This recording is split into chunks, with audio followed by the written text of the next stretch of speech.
It was the coldest night Seattle had seen in years, the kind of cold that bites into bone and silence that stretches across the city like a frozen blanket.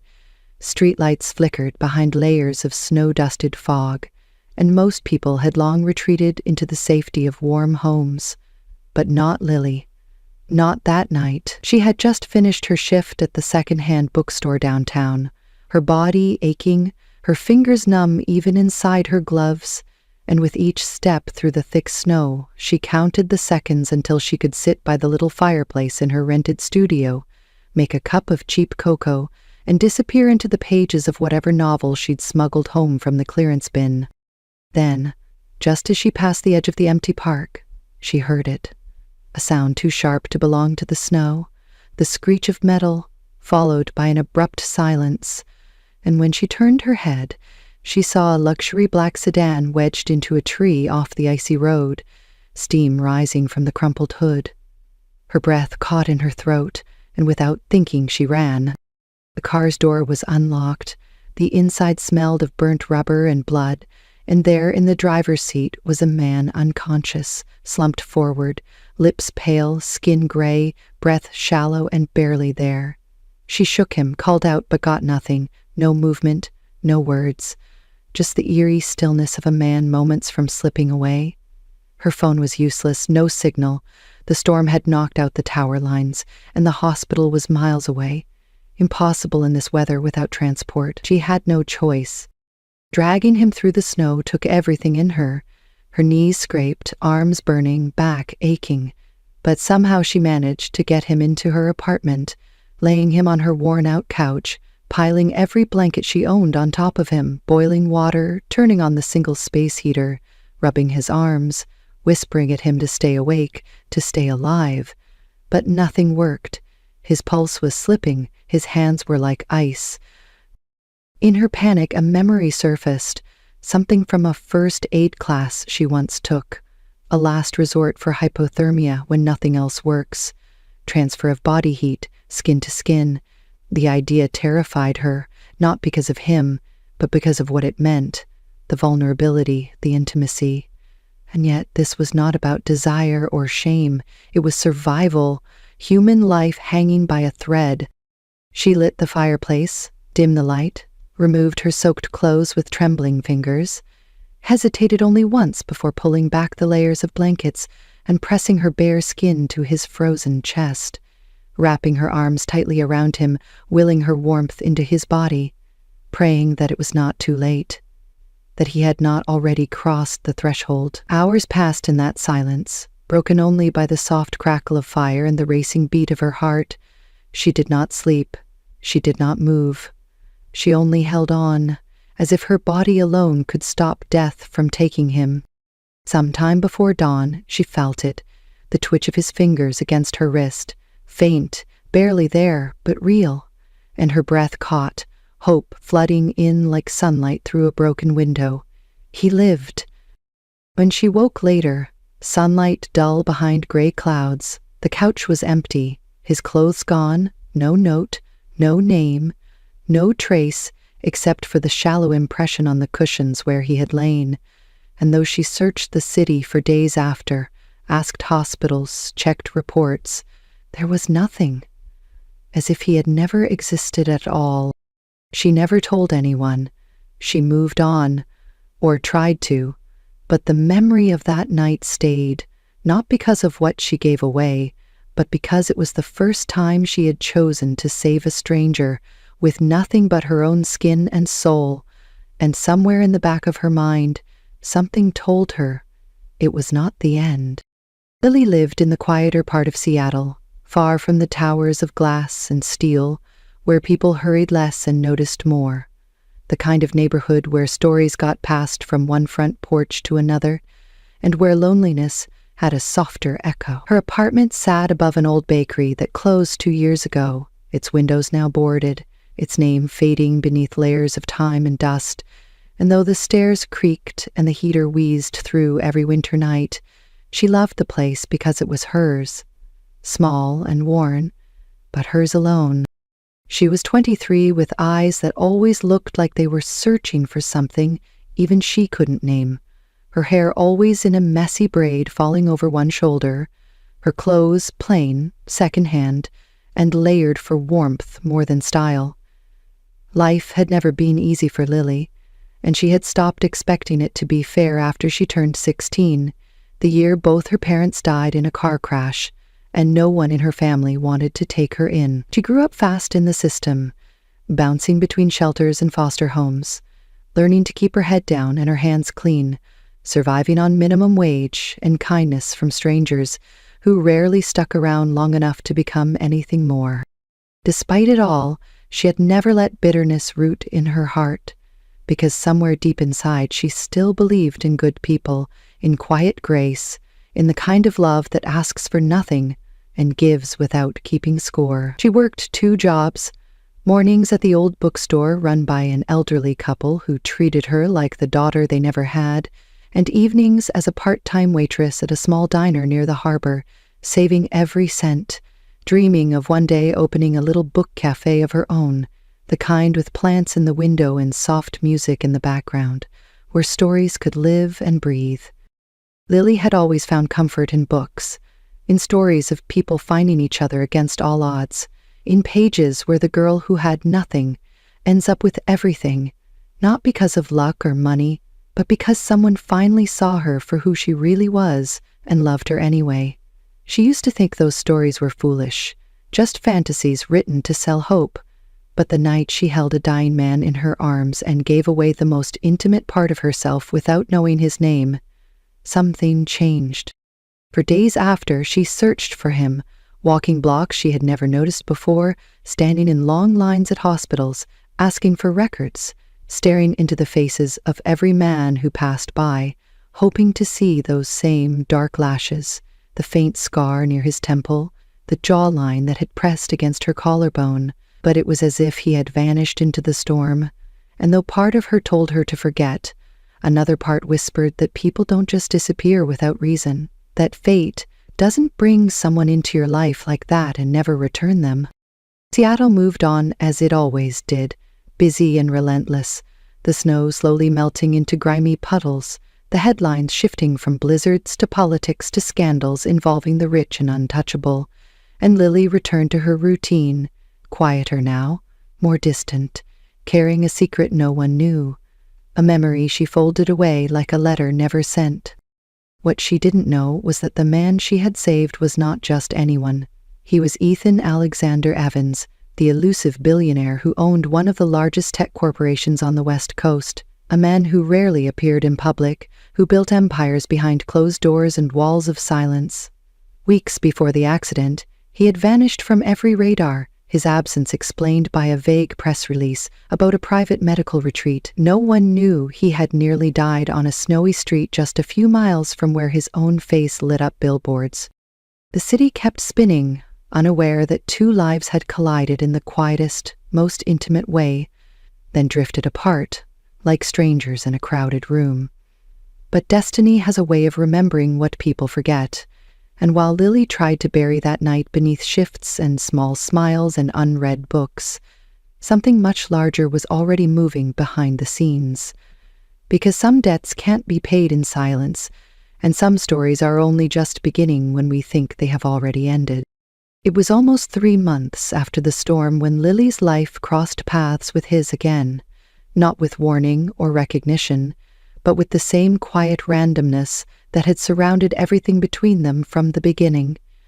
A Tuesday morning that looked like any other, sky overcast, coffee lukewarm, and Lily sitting in the corner of a job interview she barely remembered applying for, just another temp agency gig among the dozens she had chased since losing her bookstore job when the owners decided to retire and move to Florida.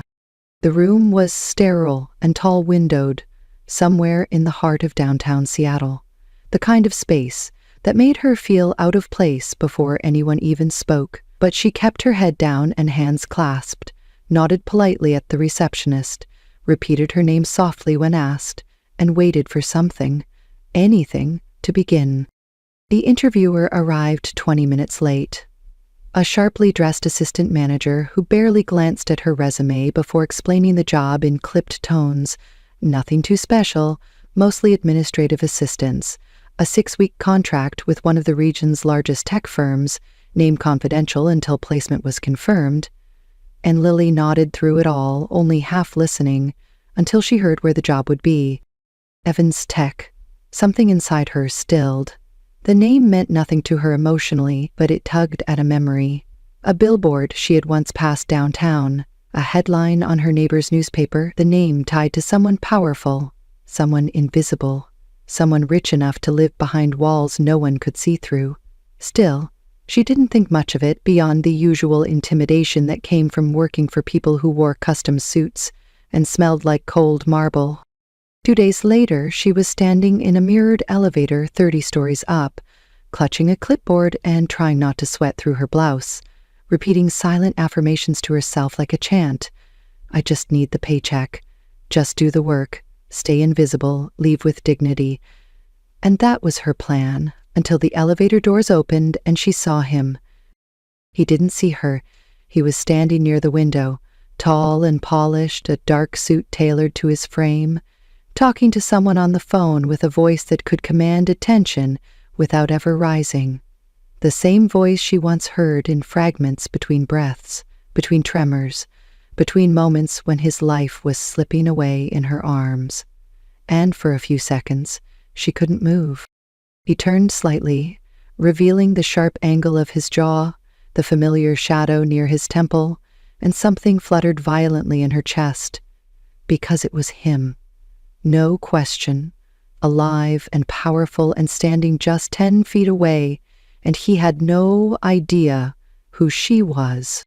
The meeting ended quickly, people shuffled out, and she was introduced as the new temp assistant, Lily from the agency, here to help with logistics and scheduling, and he nodded without expression, said welcome, then returned to his laptop like nothing had happened, like she wasn't the person who had kept his heart beating with her own warmth. She didn't expect him to remember. She had known that was possible. Still, it hurt in a quiet, unexpected way. A small ache that settled under her ribs and didn't leave. Weeks passed.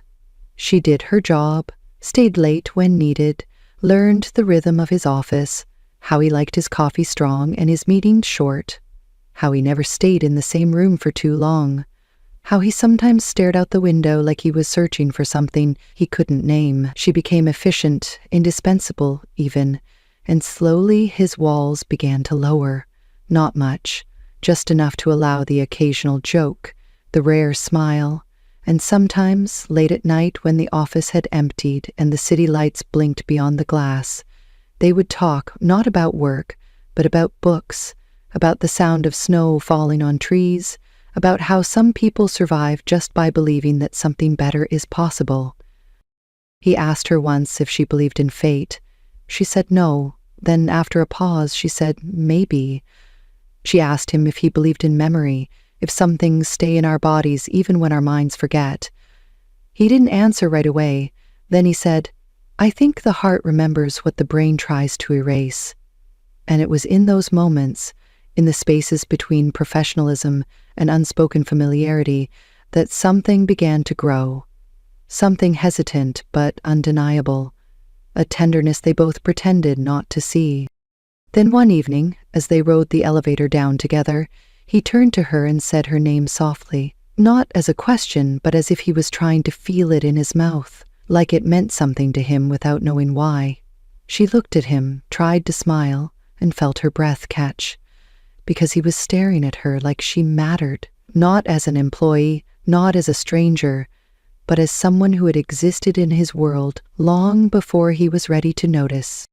Still, she said nothing about the night.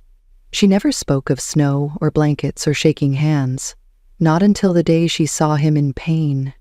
It happened during a board meeting, sharp and sudden, a flash of discomfort behind his eyes, a hand clutched to his chest, barely visible to anyone else, but she saw it, recognized it instantly, because she had felt that same heartbeat, faint and struggling, when it was pressed against her skin. She followed him when he left the room, called out softly, offered help, and he waved it off, said it was nothing, that he just needed air, but she knew it wasn't true. That night, she left a note on his desk, not signed, just words. You once asked if memory lives in the body. Sometimes, yes, especially when the heart is involved. She thought he would confront her, demand an explanation, maybe fire her for crossing some unspoken line. But he said nothing, for days. Then one Friday, as she was gathering her things, he stood behind her quietly and asked, "Have we met before?" She froze, turned slowly, shook her head, said nothing, and he let it drop, but the look in his eyes stayed, a mix of suspicion and longing and something else, something she didn't dare name. The next week, he began changing, subtly, inviting her into more meetings, asking for her opinions, walking her to the elevator even when he had no reason to leave. One afternoon, he handed her a cup of coffee with cream and cinnamon, the exact way she liked it, even though she had never told him. "I just guessed," he said. But it felt like more than that. Their closeness grew in shadows, always just shy of too much, a tension strung between them like thread. And sometimes, in the quiet of the office, he would look at her and seem on the edge of saying something, but always stopped, like the words were too heavy for air. And Lily, despite everything, felt herself falling. Not because he was powerful or handsome, but because somewhere deep inside her, she still held the version of him that was vulnerable, broken, human. The man whose life she had once saved not with a machine or medicine, but with her warmth, her breath, her fear, and her choice. She knew she should tell him, but she was terrified of what he would see in her once he knew. If he would call it manipulation, if he would question her reasons for working there, for staying close. So she kept the secret, and waited for the truth to find its way out on its own. Ethan had always trusted logic more than instinct, but there were things about Lily that defied both. Something about the way she looked at him when she thought he wasn't paying attention, the way her voice calmed his headaches faster than any pill, the way she always seemed to know when to stay silent and when to speak, as if they had shared more than just space in an office, as if they had once shared time.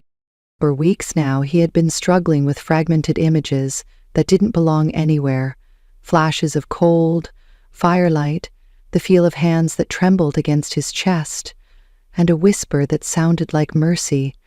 None of it made sense, but none of it would leave him alone either. He started having dreams again, the kind he hadn't had since before the accident. Not nightmares, but not peace either. Just scenes that didn't fit into any memory.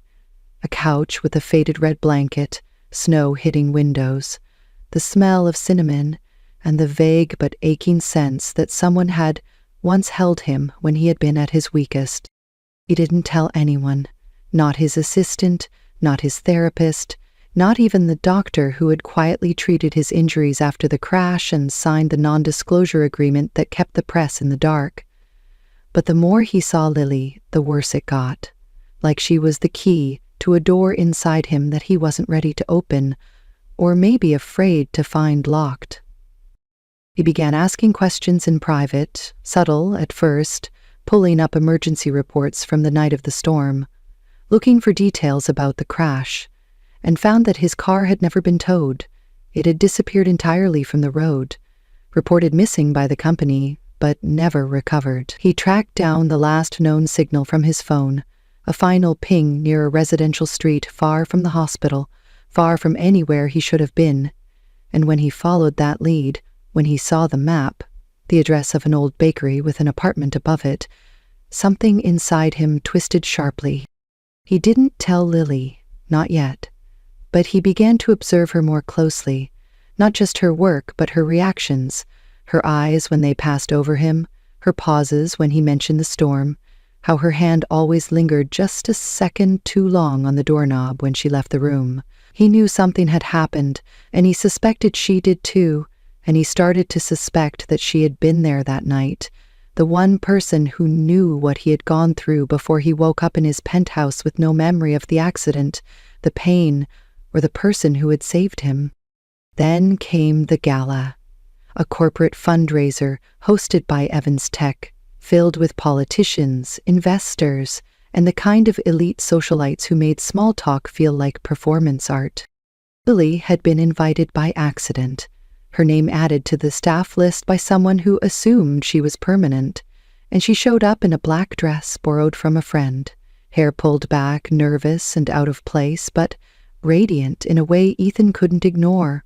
He saw her before she saw him, and for a moment he just watched her, this quiet woman standing among giants, eyes scanning the room not for attention but for escape. He moved toward her before he could stop himself, and when she turned to greet him, his breath caught, not because of the dress or the setting, but because, in that second, a flash of memory struck like lightning, her face in the firelight, close and trembling, whispering, "Please, hold on." He said her name and she flinched, just slightly but enough, and in that flicker of silence between them he knew. She tried to deflect, made some excuse about the room being too warm, said she needed air, and walked away, but Ethan followed, heart pounding in a way that felt too familiar.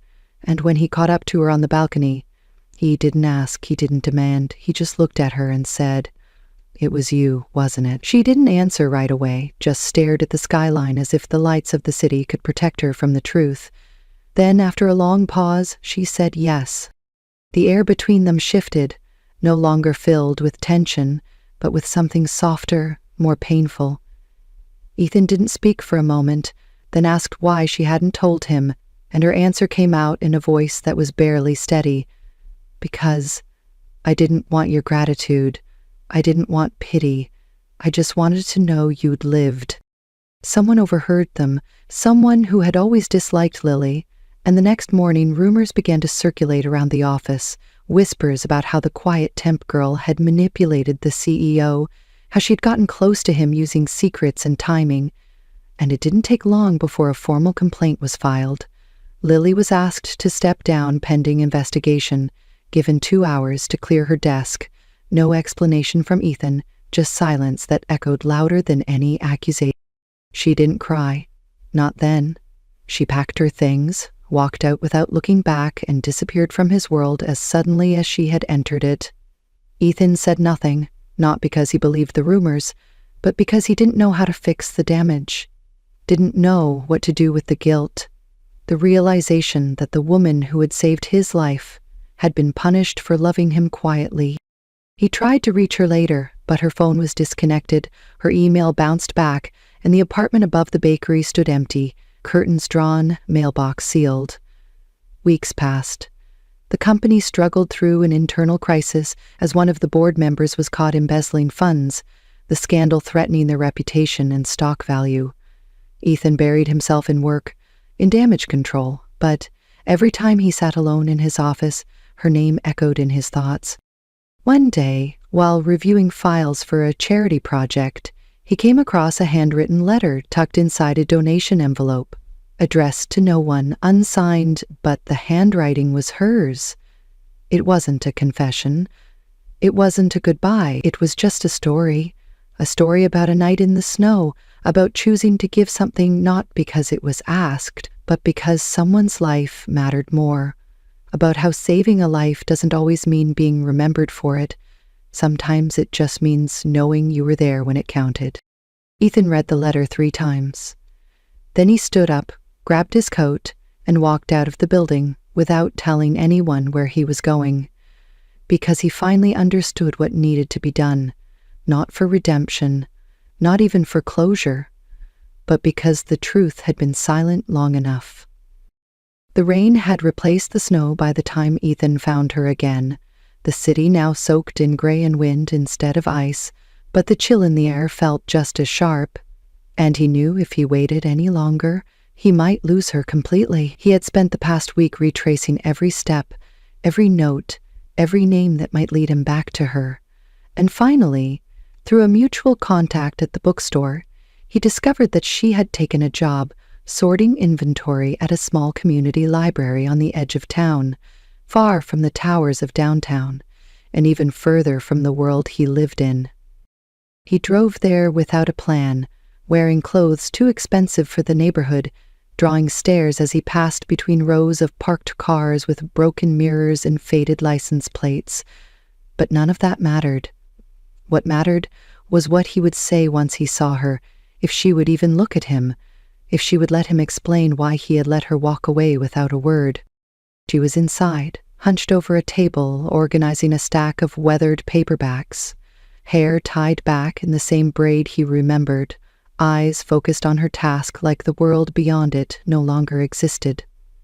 He stood by the door for almost a minute before she noticed him, and when she did, her body tensed, not in fear, but in resignation, like she had always known this moment would come, but hoped it never would. He stepped forward, unsure how to begin, then simply said her name, Lily. She didn't answer, just looked at him, expression unreadable, waiting. He told her everything, about the memories that refused to leave him alone, the dreams, the guilt, the way her silence had haunted him more than any accusation could have, and how he had chosen to believe the worst not because he thought she was cruel, but because it was easier than facing the truth that someone had given everything and asked for nothing. He said he had failed her, not as a boss or a man in power, but as the person she had once saved in the most human way possible. And now he couldn't sleep without hearing her voice in his head, the voice he hadn't known belonged to her until she was already gone. Lily listened without speaking, her hands still resting on the book she had been holding when he arrived. When he finished, she said only this: "You let them think I was using you. You let them drag me out like I was a liar, and you said nothing."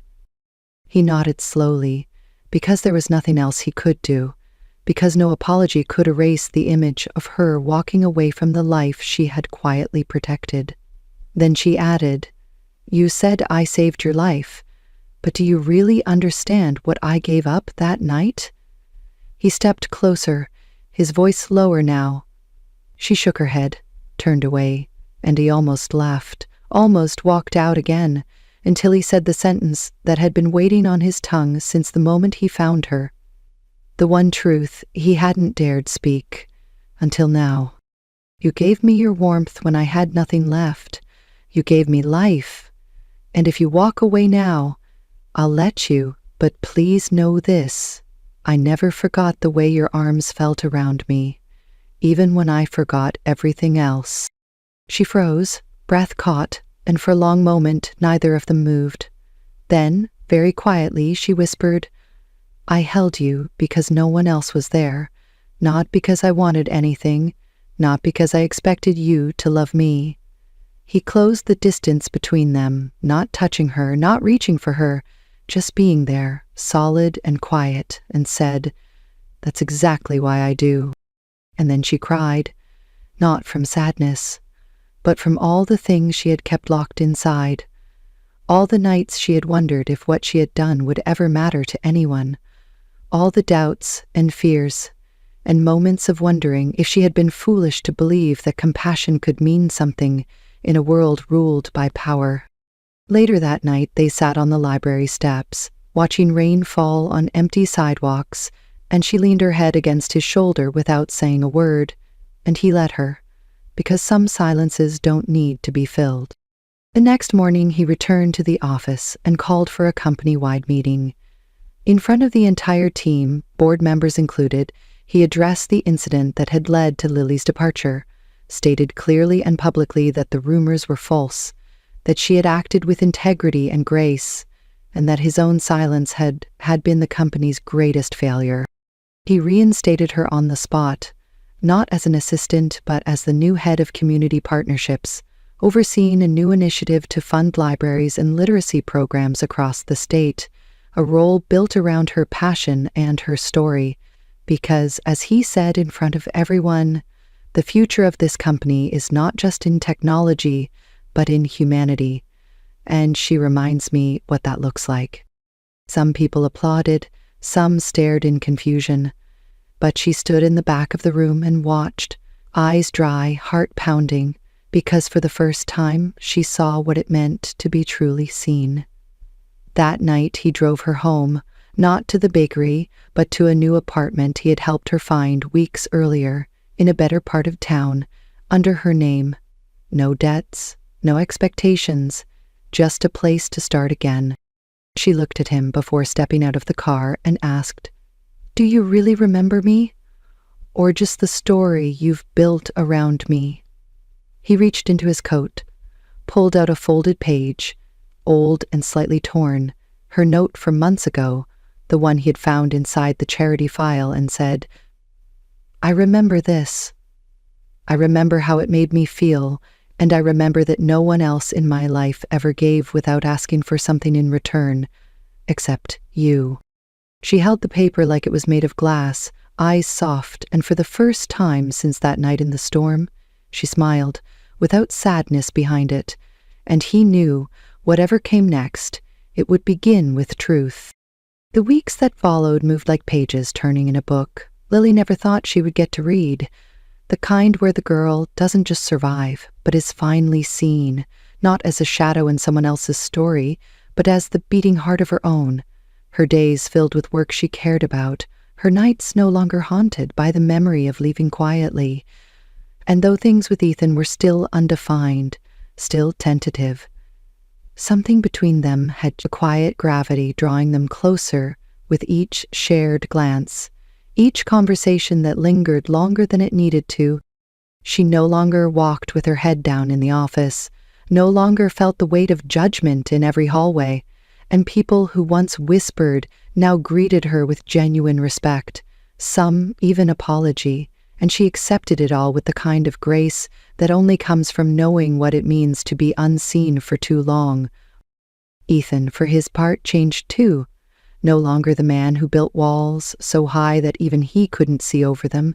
He became more present, more open, allowing vulnerability where before there had only been distance, and in moments when they were alone, he would speak with a softness that startled her, telling her about his childhood, his mother who died young, the loneliness that had followed him even as the world called him successful, and how that night in the storm had become more than just a memory. It had become a marker, a dividing line between who he had been and who he was becoming. They didn't rush into anything, didn't label what was unfolding between them, but it was there, undeniable, in the way his hand would brush hers and linger just a moment too long, in the way she would look at him with something tender in her eyes, something that said, "I see you, even when you don't see yourself." Then came the call. It happened on a quiet afternoon, the kind filled with sunlight and slow coffee, and Lily was reviewing reports for a literacy program when her phone buzzed with a number she didn't recognize. She almost ignored it, but something made her answer, and the voice on the other end made her freeze. It was a nurse from a clinic outside the city, asking if she had ever been a patient at Riverside Mental Health Center, and her hands went cold because she had never been there herself, but she knew the name, knew it too well.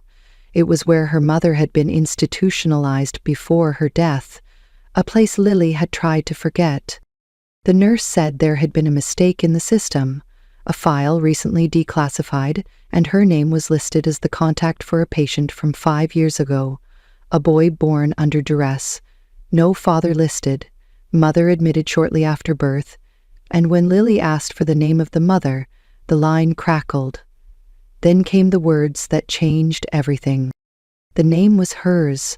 She couldn't speak, couldn't move, only listen, as the nurse explained that the child had survived, that he had been placed into a closed foster system due to a clerical error that had marked her as deceased following a psychiatric episode after birth, the truth buried under red tape and silence, and now, 5 years later, a DNA recheck done for medical reasons had flagged her as a match. The boy had asked about her, and the system had found her through her recent public work. Lily felt the floor vanish beneath her. She had been told the child died at birth, that the trauma had caused complications, that there was nothing to save, and for years she carried that grief like a second skin, never told anyone, not even Ethan, because how could she speak of something she never truly had? And now here it was, the truth unraveling before her eyes. She drove to the clinic alone, heart pounding so loud she thought it might shatter her ribs, and when she walked into the room, she saw him, small and quiet, sitting in a chair with the book too big for his hands, and when he looked up, she saw her own eyes staring back. He didn't speak at first, just blinked at her, then whispered, "Are you the one from the snow?" She nodded, unable to hold back the tears, and knelt before him, and he reached out, touched her cheek, and said, "I knew you would come." Ethan arrived 2 hours later, breathless and confused. Lily had called him once, barely coherent, told him she needed him, and when he saw her sitting beside a child with her features and quiet resilience, he understood before anyone said a word. Later that night, after the boy had fallen asleep with his hand still clutching Lily's, she told Ethan everything, from the hospital to the lie they gave her, the years she spent believing she had lost something she never truly got to know, and how she didn't know what came next. Only that she wouldn't let the boy go again. Ethan didn't interrupt, didn't try to make it easier. He just held her hand and said the words she didn't even know she needed to hear. "We'll figure it out together." And for the first time in her life, Lily believed she wouldn't have to carry everything alone. The next few weeks were filled with paperwork, evaluations, legal meetings, and long talks with the child whose name was Noah, a name chosen by the nurse who had stayed with him all those years, and Lily moved slowly, carefully, letting him set the pace, answering his questions honestly, building trust not with promises, but with presence. Ethan was there for all of it, never overstepping, always showing up, and soon Noah began to trust him too, not because he was impressive or powerful, but because he was kind, and when the boy asked if Ethan was his father, the room went still, and Lily said gently, "No, but he's someone I love, and that means he loves you too." Ethan looked at her then, really looked, and said, "You once told me that real love asks for nothing. Well, I'm here asking for everything, not out of need, but because I finally know what it means to want to stay." And that was the moment Lily realized they were no longer two people surviving their separate storms. They were something new, something whole. The morning of the wedding was quiet, not the grand kind of silence that comes with chandeliers and orchestras, but the peaceful stillness of something honest, something built slowly, carefully, without pretense or spectacle. The ceremony was held in the old bookstore Lily used to work at, now restored with Ethan's help and transformed into a community library, lined with shelves and soft lights and handwritten letters from children who had discovered reading thanks to the programs Lily had created. There were no photographers, no headlines, no flashing cameras, just the sound of pages turning and soft music playing from an old record player in the corner. And in the center of it all stood Lily, dressed in white, her smile quiet but full, and Ethan, eyes fixed on her like she was the first and last thing he would ever believe in. Noah stood between them, holding both their hands, dressed in a little suit slightly too big for his shoulders, but wearing it with pride. He had asked to be the one to say the final words, so when the time came, he looked up at them and said, "Mom, Dad, I think this is what people mean when they say home isn't a place. It's who you wait for when you're scared and who stays when things get hard. I think you're each other's home, and I'm lucky I get to live there too." There wasn't a dry eye in the room, but no one tried to hide their tears, because this wasn't the kind of love you keep secret or silent. It was the kind you let grow out loud, the kind you fight for, the kind that doesn't just heal wounds, but makes you proud of the scars. Later that night, when the guests had gone and Noah had fallen asleep curled up in a corner with a book still open on his lap, Ethan and Lily stood alone under the same sky where their story had started. No snow this time, just stars, clear and close, and Lily looked at him and asked, "Do you ever wonder what would have happened if I hadn't been there that night?" And Ethan answered without hesitation, "I don't wonder what would have happened if you hadn't. I only thank whatever made sure you did." She smiled, leaned into him, and whispered, "You once told me your heart remembered me even when your mind didn't, and I used to think that was just something beautiful to say. But now I know it's real, because even after everything, even after forgetting, you still found me." Ethan wrapped his arms around her, held her close, and said, "I didn't just find you. I found the part of me that only existed because you believed I was worth saving." In that moment, beneath a sky full of quiet stars, they weren't the billionaire and the girl who had once been invisible. They were just two people who had chosen to hold on, to stay, to build a life out of broken pieces and turn it into something whole. Because love, real love, isn't always loud or perfect or planned. Sometimes it's just a choice made in the dark, a hand reaching out when the world goes quiet, and someone choosing to stay when it would be easier to leave. And in the end, it wasn't the money or the memory or even the miracle that defined their story. It was one sentence, spoken with certainty and love, a sentence that changed everything. "You gave me life. Now let me spend it loving you."